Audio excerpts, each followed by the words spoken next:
Hello, welcome to Hong Kong. Today with another very special collector's video. I'm here with Austen Chu, the founder of Wristcheck. What's up, bro? Entrepreneur, friend, watch collector. How you doing, man? How is Hong Kong? It's great. Honestly, I just got back from New York. Been there for 2.5 months. Happy to be back. We actually just opened Macau yesterday in the Win. And so, glad to be back, but also excited to be back in New York. So. Yeah, because you also just recently opened Tribeca, right? Yes, we opened a Wristcheck showroom in Tribeca. Awesome. And honestly, it's a dream come true. New York has always been like the North Star of where we wanted to be, especially, growing up listening to, I learned about watches from rap music and from music, basically. And New York is kind of like the melting pot of all of that, especially for pop culture. So yeah, it's a dream to be there. A lot of our clients are there. And so I'm excited to be there more. And the space looks beautiful. Thank you. And you're very cool investors as well. Yeah, not bad. I hope there'll be some videos down the line that you can do. We'll see. That'll be awesome. If you can do a video with Jay-Z's watch collection, I mean, that would. I don't think there's a video long enough for that. Yeah, it would be like just live stream the whole thing. But today we're in Hong Kong, and your office is here, which is also very big and very impressive, and a lot of passionate people who love watches. Of course, it's a prerequisite, Yeah, exactly. Yeah, and a lot of art stuff, which you also put in the back a bit. Today we'll basically jump into your collection, how you started. But before we go into your watches, why did you start Wristcheck? I think Wristcheck was kind of like a culmination of all of my experiences in the watch industry over the past, I would say, 10 years. I experienced a lot in a very short period of time, I would say, in the watch industry. I'm an outsider. I don't come from this industry. I'm half American, half Chinese, but I grew up in Shanghai. Yeah. And so at that point, I fell in love with watches when I was very young. And so when I was 3 or 4, my grandparents taught me how to tell time. They were math professors. And when you're 3 or 4, if you can tell time, it's the biggest flex. When you're in kindergarten or pre-K, whatever it is, I was the only kid that knew how to tell time for like a year or two. And I was literally the coolest kid in first grade. I remember that class very specifically where the teacher was like, okay, guys, now we're going to learn how to tell time. And I was like, no, I was like, it's over. That was my USP. Yeah, exactly. But that was kind of what built my passion for, I guess, watches. And so every year for my birthday, I would ask for, a Swatch, a G-Shock.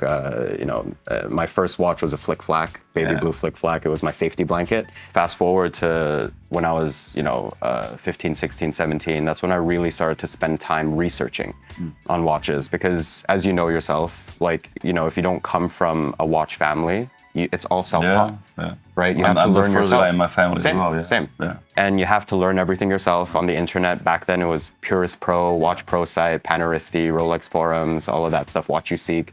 And that's how I learned a lot of things. And the community was incredible on those platforms because everyone was anonymous. Everyone treated everyone like an equal. In that space, I learned an incredible amount of knowledge in a very short amount of time. And I was just an anonymous user, just asking questions. People were chatting in reference numbers. There was no user-generated content. Fast forward a few years, I started an Instagram account, Horoloop. Before it was anonymous, I would go into watch boutiques, take photos, and literally I would I got called a delivery boy. I got called everything like bad. I walked into stores and they were like, you do know we sell expensive watches here, right? Like that's how I was treated.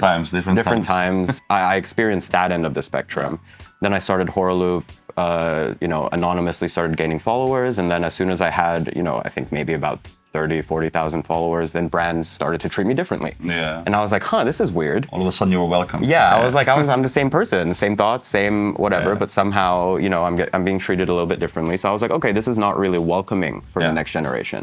Because walking into a watch store as a young person it's extremely intimidating. Yes. Right? And you feel like you have to buy something. Basically. Exactly, right? And you just feel like you're not good enough. The way that brands speak to young people, especially, they don't really know how to. Yeah.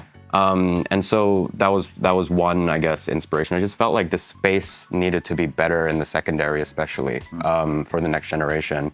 And of course, I got scammed a few times. I feel like everyone in this space, it's part of it. It's like the tuition fee that you pay. But I remember very clearly the first watch that I bought where I got scammed, it was a 5711. And I remember it was like 10% below retail when I bought it on Chrono. Sick. And I got the watch and the dial was dented. Dented. So you can't see it in the photos online, but then once I got in person, it was very clear that the dial had a dent in it. And so I was like, what? And then the guy told me that oh, that must have happened during shipping, like, which is bullshit, right? Obviously, it can happen. Yeah. Exactly. But he was in a different jurisdiction, and then he was like, okay, sue me.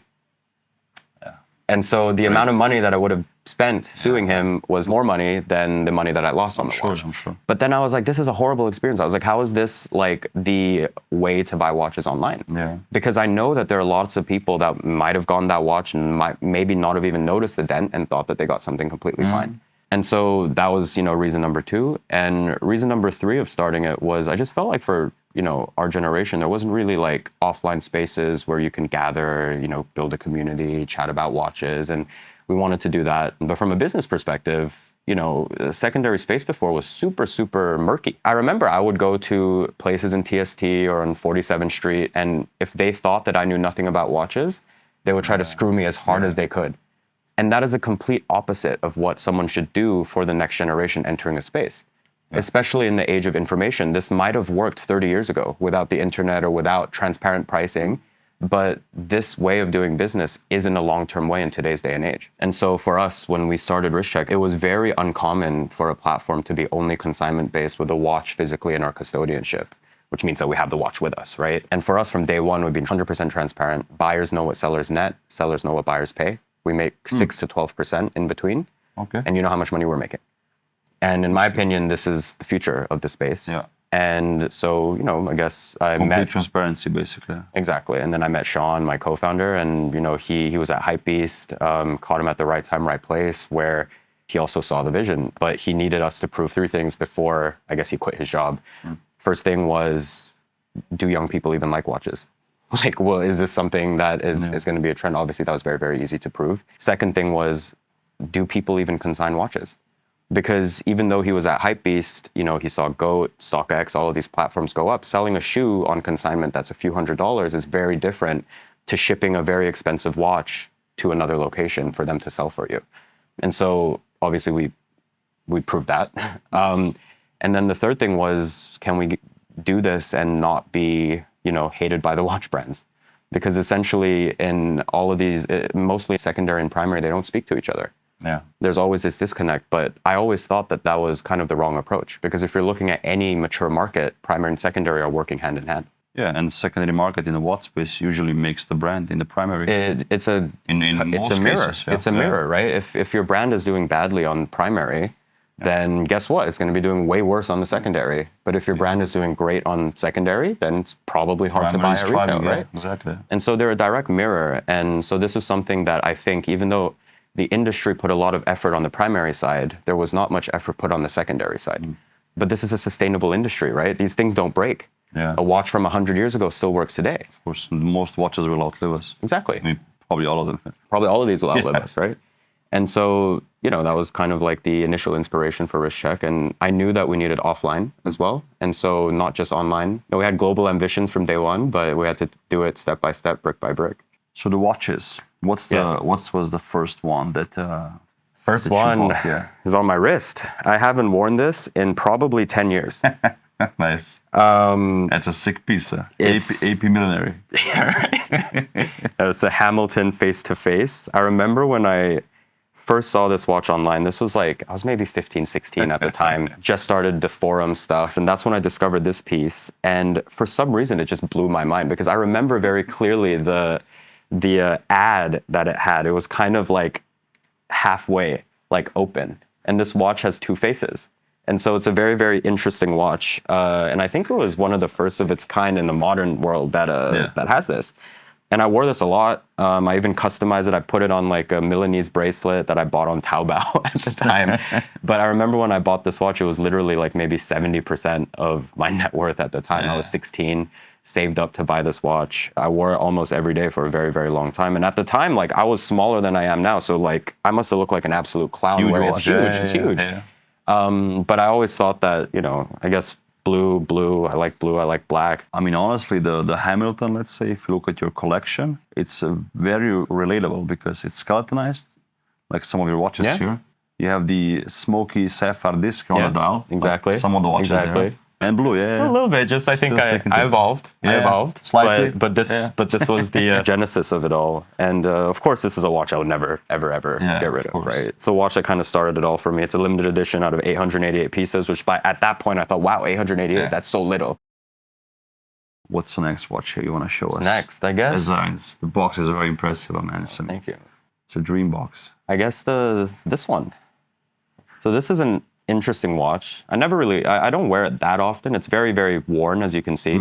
This watch actually belonged to my grandpa, and my mom gifted it to him when he turned 60. My grandpa's 96 right now. Nice. And so this is a Swiss-only Submariner. And honestly, growing up, I saw him wear this every day. And he did not take care of this at all.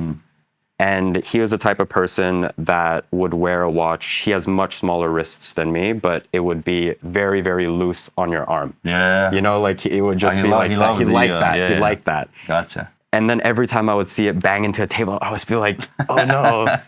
But, you know, he got it serviced last year through us and told him not to obviously polish anything. We just kept it as is. And then bought him a gold day date last year. And Yeah, so he sick. wears that now. So the watch collection here, especially in this box, is heavy on, let's say, AP, a couple of Rolexes and Patek. But you have two oddballs there as well. A new Louis Vuitton watch and a very special Genta. Yes. What's the story behind the Genta? I bought this watch the year I moved to Hong Kong to start Wristcheck 5 years ago. And this piece is quite interesting. It's Chinese themed. Yeah. And so you see the Mickey Mouse Emperor with his hand. And the cool thing is it's a mother of pearl dial. Yes, and so if you look at it from an angle, you can see an Esguilla shade as well. And so I think, you know, it's a lot of subtle details.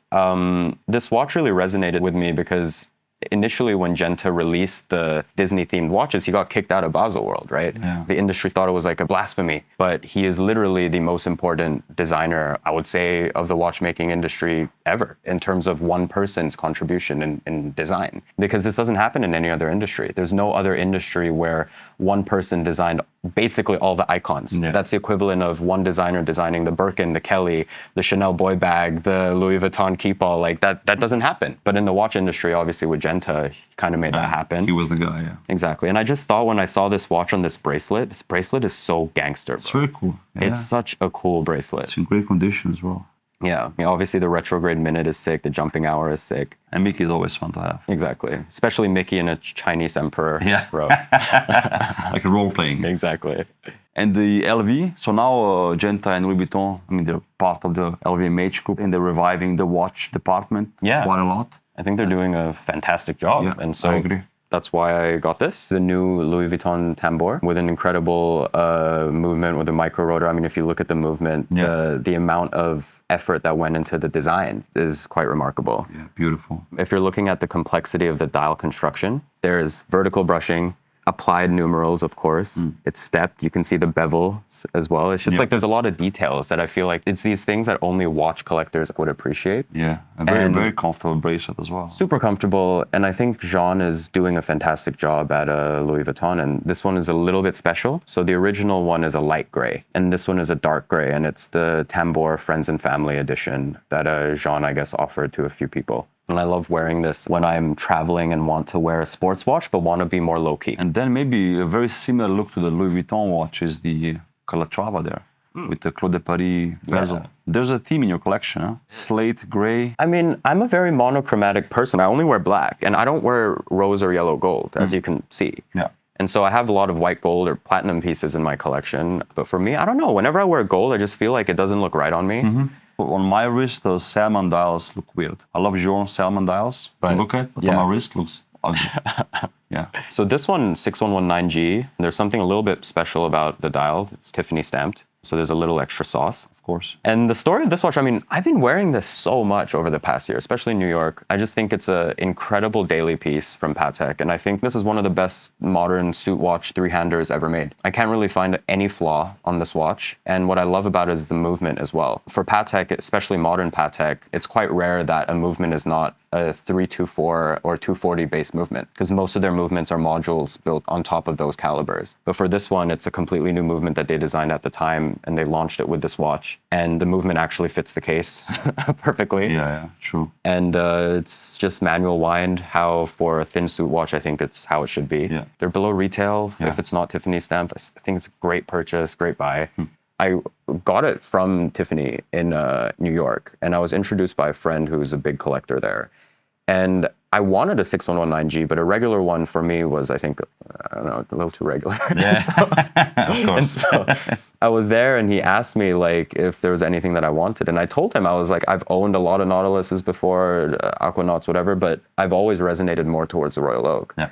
But I told him honestly as well, I think Patek does better suit watches than AP. Yeah. And so for myself, I was like, 6119G would be like a great watch for me as a daily. And I just happened to be extremely lucky that they just got one in like a few days ago, brought it out for me. And I literally had to ask a question like, can I buy this? And they're like, yeah. And I bought it. That was an incredible experience. Beautiful, beautiful boutique. But then later when I visited them, they were like, oh, we might not be able to sell you more watches because you run a secondary platform. And I was like, you know, so it went from a great experience to a okay experience. So they thought you're gonna flip it basically. Yeah, exactly. Yeah, so quite a contrast now to the Calatrava is the other Patek next to it. Also Claude de Paris bezel, to be fair. Yes, that's also the only. A bit more monochromatic, but I love this one. This came out recently, no? Or yeah, it came out this year. Yeah, it came out this year. I didn't get it at retail. I got it from a friend who got it at retail. I helped him get something at retail that he couldn't get at retail. And so, I mean, with this watch, I just think it's the most beautiful grand complication that Patek has made in like a decade. That is like not $1 million plus, like, you know what I mean? Like at retail. And I just think it's something so Patek, but also very not Patek. True. And that's what I love about it.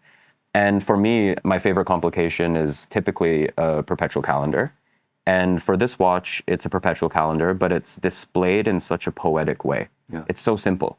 There's no subdials, there's nothing. It's just apertures where you can just read that it's, you know, the day and the date, leap year, and that's and the moon phase, and that's all you need. It's very straightforward, right? Yeah. It's just so simple. But at the same time, if you look closer, you see the smoke sapphire dial, and you can look through and see all the, you know, the mechanics and the movement. It was one of my favorites this year, actually.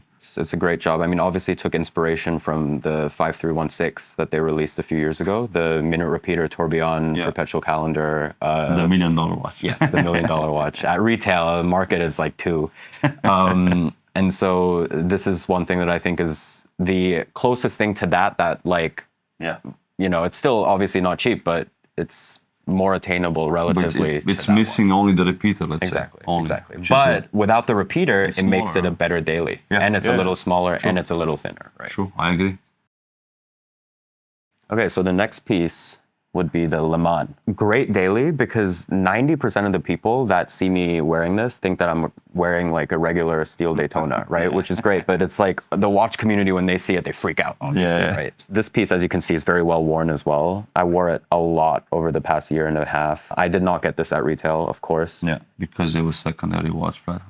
No, because I couldn't get it at retail. But one of my really good friends, in my opinion, he's one of the most important collectors on earth. He was lucky enough to get... Thank you. He was lucky enough to get 2 of these. So he offered to sell it to me at a very, very reasonable price relative to market at the time, which obviously I'm very grateful for. But most importantly, a great friend, but he's also been a big supporter of the platform since we started, both from a buy and sell side. And so, yeah, it was just a great piece from him. I remember picking it up in Paris. His driver drove it to Paris from where he was. And I remember when I got it in Paris, I took it to the Rolex boutique. They thought it was fake. Why? They were like, where'd you get this watch? You sold it to me. I was like, what? So yeah, not a great experience either. Still, even though I walked in with this, bro, and they were like, where'd you get this? Like, no. They were like, what? Like they were like questioning me. Like, Anyways, Because they never saw one before, maybe. yeah, but you know, that's probably not how you should act. You'd be like, oh my God, nice. Like, wow. never seen one. Wow, can I see it? Like, Tell me more about it. yeah, exactly. And the fact that you bought it on the secondary market, I think it's always more impressive. It's more impressive, exactly. It and they took shows me your less commitment seriously. to- They take me less seriously when I tell them Makes about no it. sense. It makes no sense. But my issue, I've always appreciated the vintage aesthetic of the Daytonas, like whether it's a 6263, 6239s, whatever. But from a practicality standpoint, all the vintage Rolexes that I've owned from that period, even though I haven't owned that many in the past, they're just not built that well, dude. Yeah. Like in terms of like, I'm sure it was the best technology at the time when it was made like 60 years ago, but they're just not that durable. You can't wash your hands with it on. They feel flimsy. Yeah, they feel flimsy. They feel like you can snap it in half. Like it's just so for me, like I feel like this was the perfect answer to that. Yeah. Because it has the vintage aesthetic with the Paul Newman-esque subdials, right? Yeah. It looks like a big red Daytona. This was released at the 60th anniversary of the Daytona, but also the 100th year anniversary of the Le Mans. And it's the only chronograph on Earth with a 24-hour counter. This is such an un-Rolex thing to do, to modify a movement just for one reference. They never do that, right? Even though technically it's probably not a very difficult thing to do. You just double that, right? Double. Broaden the indexes, But it's very, very un-Rolexy, basically, right? And so I think this watch is historically down the line also going to be, in the future, an extremely important watch. They discontinued it after like, what, 9 months, 10 months? Yeah. Obviously, the open case back is cool. And I actually use this a lot when I fly because it's the only chronograph that I can actually use on a plane. Yeah, you can time it. Yeah, New York is like 14 to 15 hour flight. I can use the chronograph. Then judge the guy if he flew fast enough or not. Exactly. And so it's a watch I actually use quite a lot. Awesome. And yeah, the little red 100 is a nice give. It's a nice touch. You don't actually notice it in real life when you're wearing it. It's only really in photos where you see it. But I just love the updated Daytonas. I love how the bezel is inserted. And so there's like a ring around the bezel instead of it just being a piece of ceramic. And so it's just like all these little details that I just think makes the 126 a lot more refined than the previous generation of Daytona with the thinner hands, the thinner hour markers. It's just these small details. But that's what Rolex does best, right? Like Rolex is known for that. They don't need to change much, but when they do change something, usually it's for the good. Yeah, and it always makes sense. Exactly. So aside of being like a marketplace for watches where people can buy them, sell them, you also did some very fun collaborations with watch brands, correct? Yeah. And we have a few on the table here. Yeah. Studio Underdog, who I love a lot, Yes. and Atelier Wen, obviously, as well. Of course. I think this is one of the most interesting stories of Atelier Wen dials so far. Right? Yeah.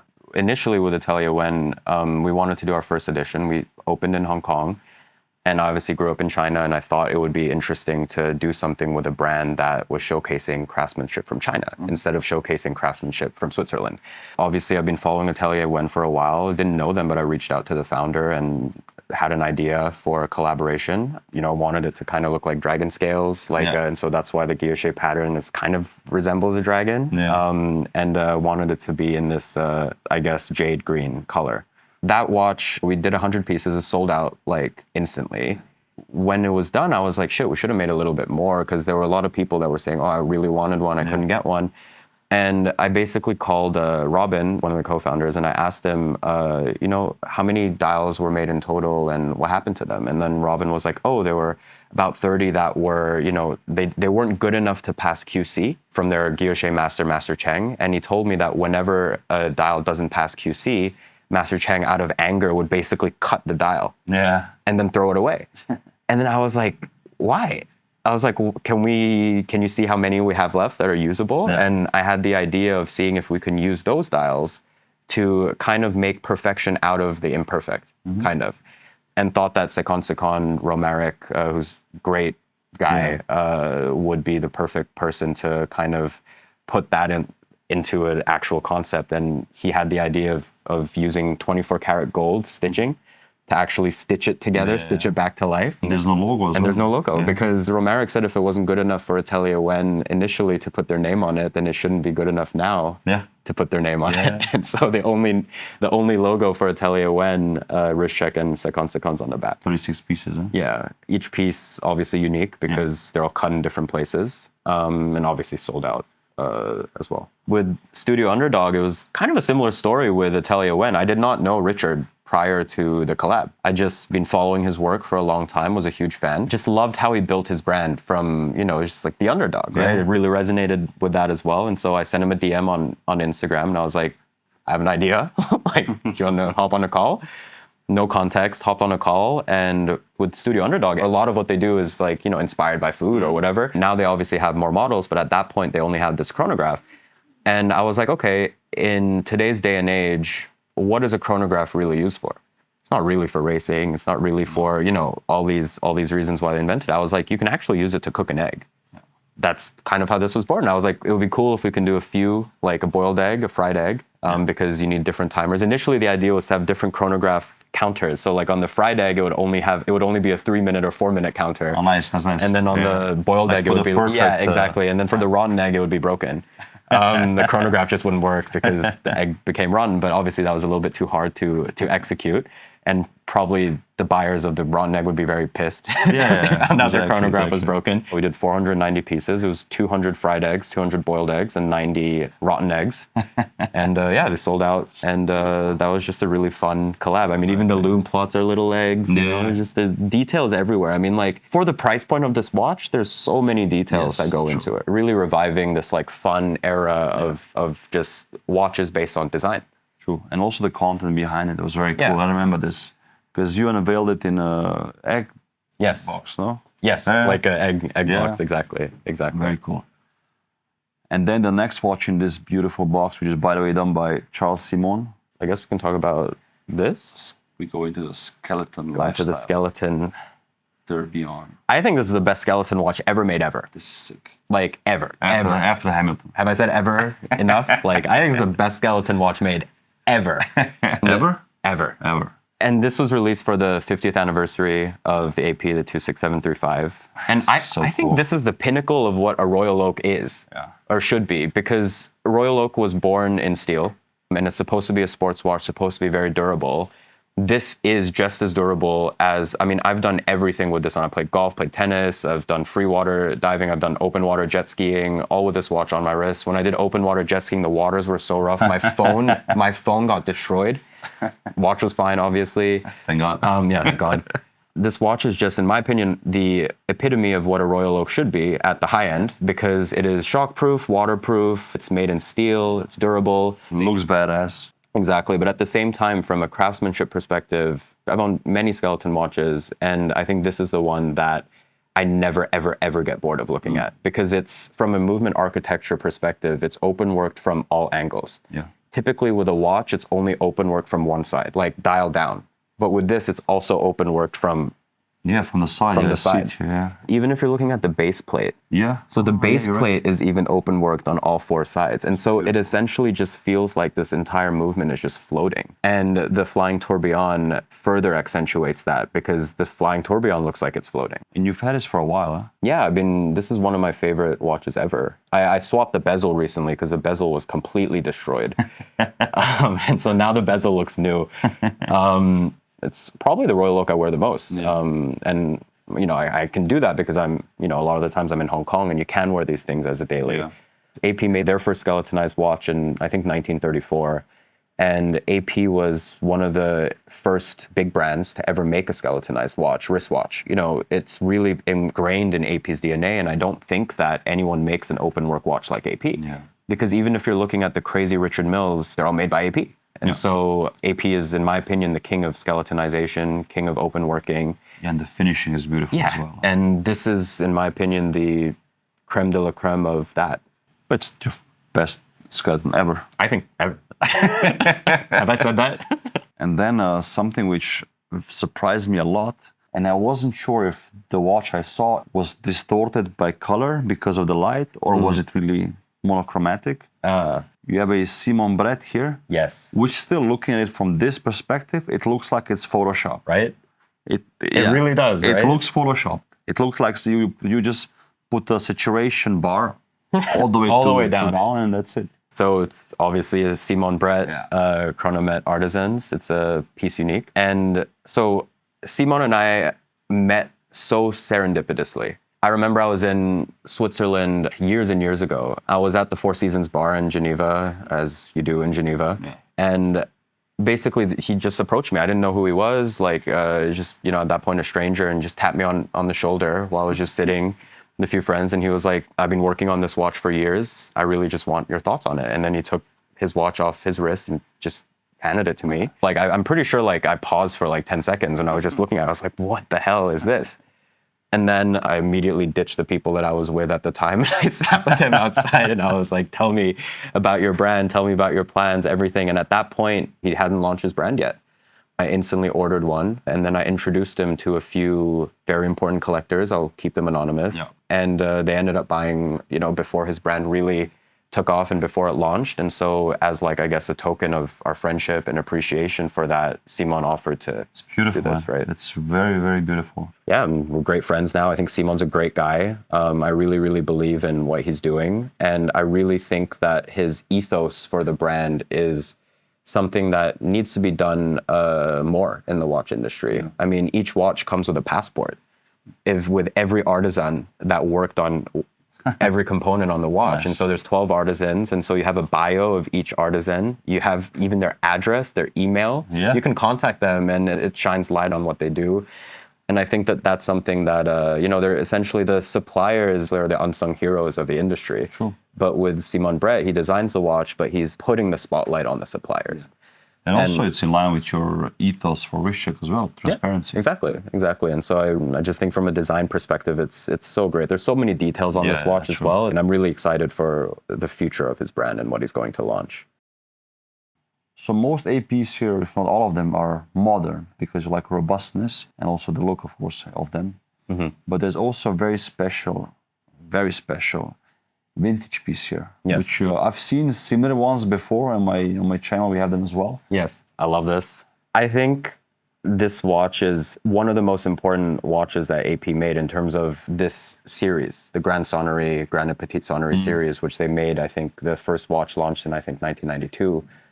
And it was the first big brand to ever launch a Grand Sonnerie wristwatch. Patek just did it not that long ago. Right? Prior to that, they never had one. Sure. That was just that single complication. AP has a big history with repeating watches, and they actually made the first repeating wristwatch in 1892. Yeah.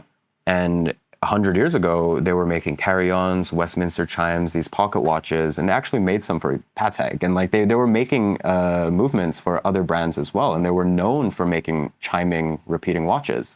But then for 100 years, they kind of stopped, or less than 100 years. And so this was kind of like the revival of that. I just think it's the perfect Grand Sonnerie. The contrast between the polished bezel and the lugs with the brushed center case just looks great. And if you're looking at it from a craftsmanship perspective, I mean, there's nothing more that you can really say. I mean, it's engraved beautifully.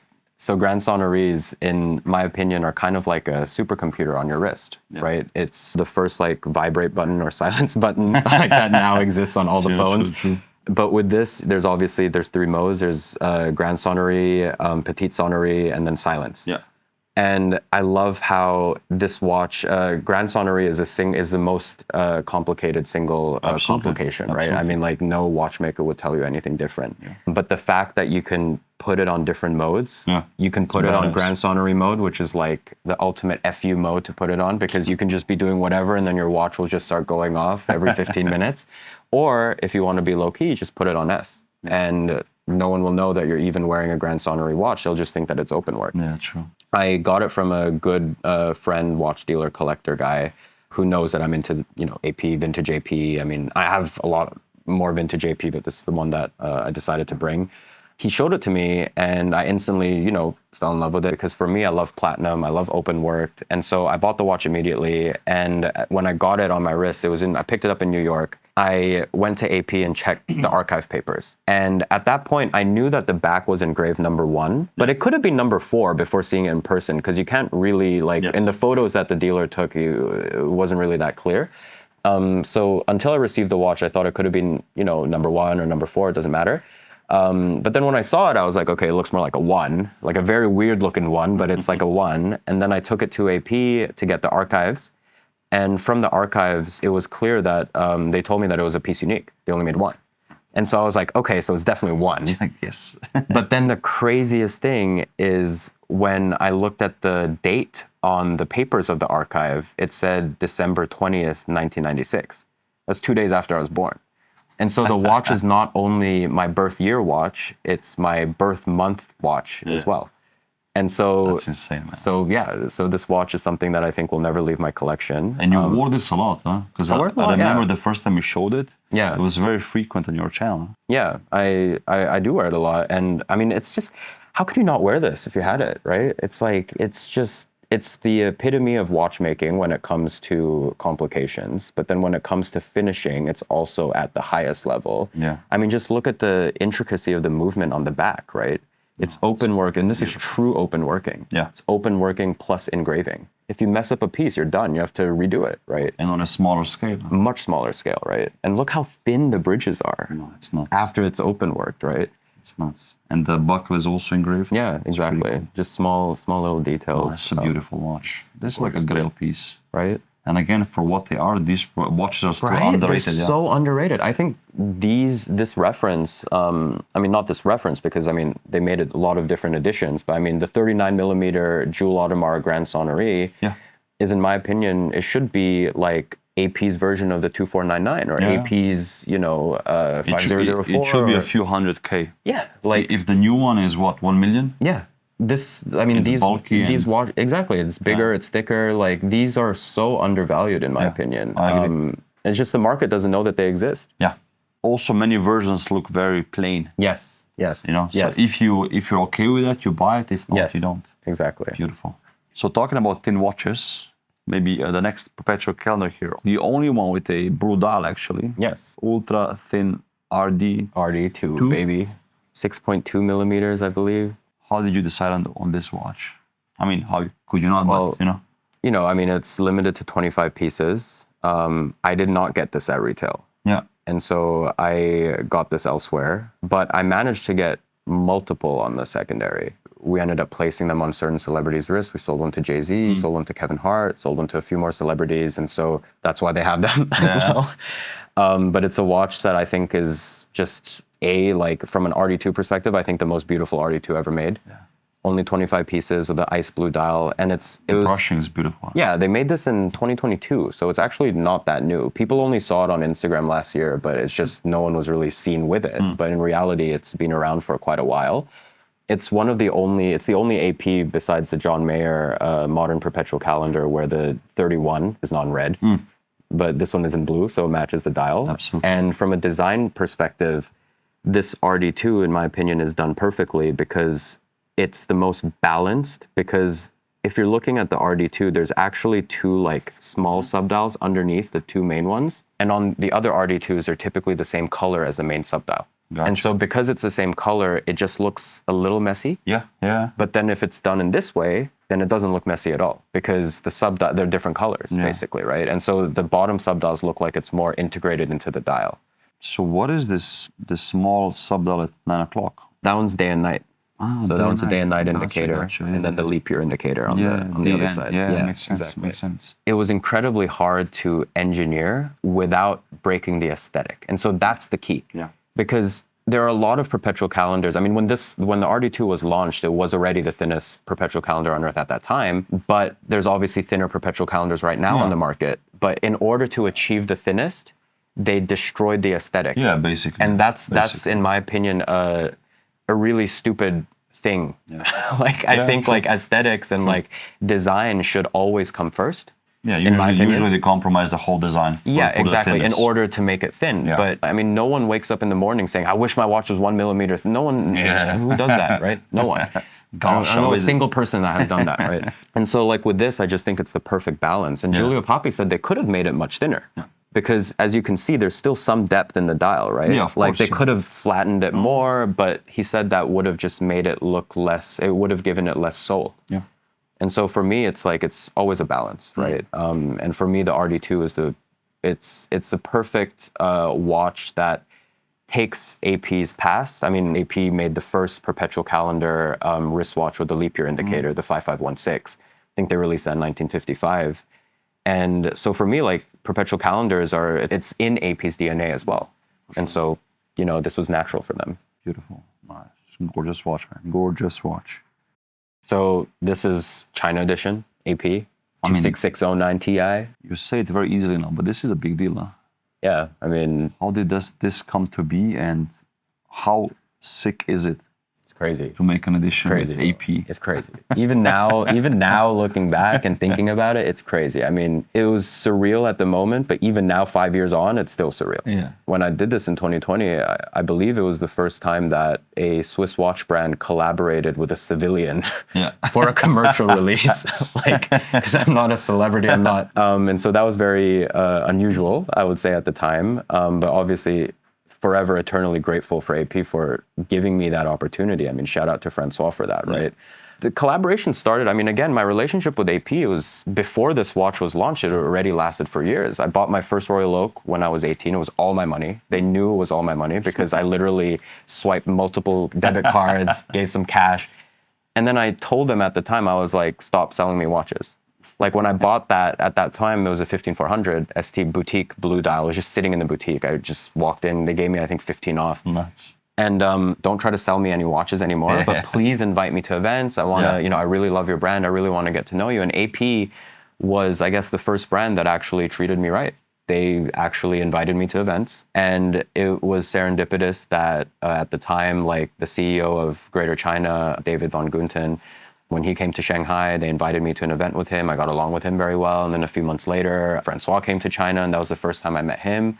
And we got along very well as well. And then that's kind of how my relationship with AP started. And it took years and years and years in order for it to get to a point where I thought that I could ask about doing an edition. And I think, you know, in life, like just like with the Studio Underdog collabs, the Atelier Wens, like with this, even with Wristcheck, you know, you can just kind of do things and you can ask people for things. And the worst thing that they can say is no. Says no. Yeah. And so it was a conversation between Francois and I was like, you know, we should do something really cool for China. I was like, you know, you guys did one edition before and it was really bad. Yeah.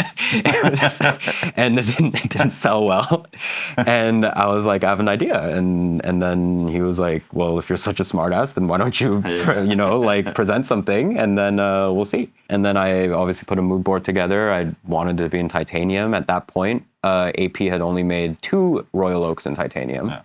And they were all really expensive. So it was either Grand Complication, like 44 millimeters in titanium, or they did this really small run chronograph Royal Oak for the Italian market ages ago, and it was sandblasted titanium. Yeah. So it wasn't even brushed, right? And so I thought it would be really interesting to put a perpetual calendar, my favorite complication, on titanium, which at that time, there weren't that many watches in titanium. And especially for a brand like AP, at least on the Royal Oak collection. Not perpetuals. Exactly. And titanium is half the weight of steel. It's more durable and it's 2 times as hard to finish. And so I thought from a technical perspective, it would also be very interesting. But I also love the sheen of titanium. I mean, look how dark it looks. Yeah. Like in certain lighting, it looks black. Yeah. And so for me, like this watch, I think is 84 grams right now with a few links taken out like on my wrist. It was one of the lightest Royal Oaks ever when it came out. And the first piece was sold to charity. It raised 300,000 francs for charity at the time. And at that time, that was the second most expensive modern Royal Oak ever sold at auction. Today or peak COVID, the price would be what, 1 million? Maybe. Peak COVID, if that watch was launched during peak COVID, probably, right? Yeah. This was launched before COVID, the watch. And so, and it sold out obviously on the day, and this, Kevin Hart bought one. Yeah. And that was how I built my relationship, started building relationships with, you know, like with, I guess, celebrities and people like that, which was really, really cool. I remember getting the follow from Kevin Hart, like, the day after the collab launch. At that point, I think he did you post it on your story, the follow?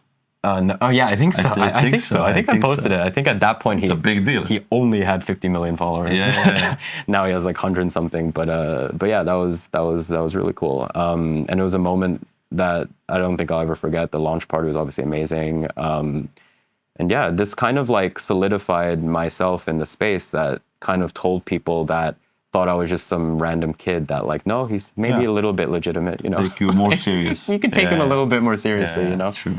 And then I guess the industry took me more seriously after this. Beautiful. Good job, though. Thank you. Congrats. Thank you. Yeah, it still looks great after 5 years. Yeah. Obviously, I'm biased, right? Yeah. And then we have a similar watch to this. Yes. Just slightly more skeletonized. Yes. I've never seen this before. I've seen the black ceramic skeleton. I've seen the Travis Scott. Yes. And then there's this. Can't wait for this, huh? 258. I mean, no, Complete contrast to the titanium one. exactly. It's a 26585 PT. So it's an open work perpetual calendar in platinum. I mean, I got this 5 years ago, the year that the China edition came out. And when I did the China edition, I kind of asked if I could kind of do a unique piece, right? Yeah. On the side. For myself, just on the side. And obviously that was very, very hard to convince. It was, you know, they said no for a very long time. But then when I explained why I wanted to do this, then it made a little bit more sense. Yeah. And so when I started out in watches, when I was about, again, like going back to the Purist Pro, Panaristi, Watch Pro site days, I remember seeing a stock image of the 25829 PT, which is a 39 millimeter open work perpetual calendar that they did back in the day, right? Like the vintage version. And I remember when I saw that, I literally like, I stopped what I was doing. I just stared at my screen for like 10 minutes. And I was like, I did not know watchmaking was this beautiful, could be this beautiful, essentially, right? And it was a stock image, so I was probably Photoshopped and whatever. But it was just like, I made that photo my screensaver for a very long time. And that was like my grail. My grail was like the 25829 PT. And then fast forward, you know, obviously many more years later, I discovered that there was a steel version of it because I couldn't afford the platinum version. Yeah. The steel version was half the price, 25829 ST. And I saved up all my money. I sold all the watches that were not like my grails that would be in my collection forever. And I put most of that money together to buy that watch in steel. And I remember I flew to Switzerland just to pick that watch up. And I was with my friend from high school. When I picked that watch up, we were celebrating and he was staying at his sister's house or his cousin's house, whatever. And he forgot the address. And our phones were all out of battery. And this was like, this was ages ago. And so there was no power banks, there were nothing. We basically were sitting outside. Like, I think we went to McDonald's, we went to like in Paquis, there's like these sketchy places. We were basically there all night until we could wake up until stores opened the next day so we could charge our phone so he could find out where his sister lived or his cousin lived. And so it was basically us in a sketchy neighborhood in Geneva holding like my entire net worth basically and like going to sleep for 1 hour, him staying guard like drunk and then like just going back and forth. And then so the 25829 PT was a watch that I never got because I got the steel one instead, but that was always my grail. And so I was like, if I were to do a piece unique, it would be a modern interpretation of that. And so voila. And so perfectly aligned with your China edition. Exactly. And so with the China edition, obviously this is something that is so important personally for me. And so we took the same weak indicator with the red and put it on there. But what else is special is the rotor. The rotor is two-tone. And the original 25829s, the rotors were also two-tone. Yeah. And the other thing is it's obviously the treatment of the movement is different from the black ceramic and the Travis Scott. Those are more galvanized. This is not. This is like more rhodium treated. But yeah, so for me, like this was like a grail. I don't wear this nearly as much as I should. I don't post it. Yeah. This is the first time that I'm really talking about it. Carpe diem. Carpe diem. That's how I live my life, you know? It's gorgeous, man. This is heavy. Like it's heavy. This is heavy. It's heavy. Did you measure it? The weight? No, Yeah. actually I should. I should. Just like a lot of like, it's just a lot of small details, like made the smoking a little bit less smoked than the 26585 CE. The movement as well. The bracelet's really thin. Yeah. And so like the black ceramic bracelet's really thick. I wanted it to be the perfect balance between the vintage version and like the modern interpretation of it. Beautiful. So Austen, you have very cool watches here, obviously. And grail pieces, each one of them basically as well. But when you look at watches, how do you decide like this is something I want to get? Because you can buy many watches today of the success of the company and all the connections also. So how do you decide to basically say, yeah, I'm gonna get one for myself? Honestly, it's a lot harder now. Yeah. Not gonna lie. Because I think especially with Wristcheck, I see so much crazy shit all the time. Yeah. Like Use for your clients and like buy, it's sell. clients, consignments, like just the people that we have. And so for me, it's like more, I honestly just buy for myself it's like people look at my page and they're like, oh, like he likes Royal Oaks, he likes all that stuff. Yeah, but I was buying Royal Oaks when they were all below retail. Like, you know, it's like I was into my first 4 Nautiluses that I got were below retail. Like, and so for me, it's more, I've always just kind of gone down my own path. Like, as you can see, there's kind of a theme, but kind of not really a theme. Yeah, but the theme kind of changes and evolves over time. Yes. But obviously this is just some of, you know, my collection. But I think for myself, it's just more, it just needs to speak to me. I don't think there's a formula. Like, for example, when this watch came out, like normally when Patek releases stuff at Watches and Wonders, I know I'm not gonna like anything. Or like, I know I'm not gonna like 90% of what they release. But this year when they released that, like I just couldn't stop looking at it on their website. Like I was like, this is an amazing piece. I was like scrolling the internet looking for live photos, and it's like, I felt that like passion and fire again. And it's like, there's no formula, right? It's like, I didn't know I was gonna like a retrograde smoke dial Patek, like, you know? And it's just like moments like when Simon showed me his watch and he took it off his wrist and I instantly like, you know, fell in love with it. And so for me, it's like it's harder to, I don't really have like a grail right now. Like in terms of like, I want like a really nice 5970 with a special dial or like a Tiffany stamped one or whatever, but it's like, I'm not out there actively searching for it. If it happens to come by, then like maybe I'll you know, buy it. But I'm pretty happy with my collection right now, which I think is a good place to be in. But I think, again, I'm very, very lucky that I'm able to be in this position like over the past, you know, 4 or 5 years. I remember like, you know, when I started Wristcheck, I didn't have that many watches, like nearly as much, right? And so like, it's cool. It's been awesome. Fun. And what's next for Wristcheck? Because now you have this beautiful location in Hong Kong with the people working. You have the Macau store now. You open Tribeca. What's the future? Expand online, offline. The goal is global domination. That's the goal. but you know, you have to do that slowly. This year, it's really just focusing on what we've just launched, and so which is New York, Macau, and Hong Kong. We have 3 locations right now. By this time last year, we had 1. And so I think, you know, that's already a big change. And so I think we need to focus on that. Obviously, from a tech side, I think like our tech product right now versus what it was a year and a half ago, it's so much better in every way, shape, or form. And we're building some really cool products that I can't really share right now. But if you guys stay tuned, then you guys hopefully will see soon. For those in the US, feel free to download our app, of course, or go on our site, look for watches, or just come by and come by and just hang out, talk watches, grab a drink, and you know, awesome, just have fun. Austin, bro, it was a lot of fun. Thank you so much for having me. Thank you, bro. Guys, I hope you enjoyed it as well. Let me know in the comment section below which is your favorite watch. Go check out Austin's Instagram account because you will see not only these watches but also the crazy life he has outside of Wristcheck. Also check out Wristcheck, link in the description below. Thank you guys so much. Thank you. Thank you again. Thank you, bro. See you soon. Hope you guys enjoy. Enjoy.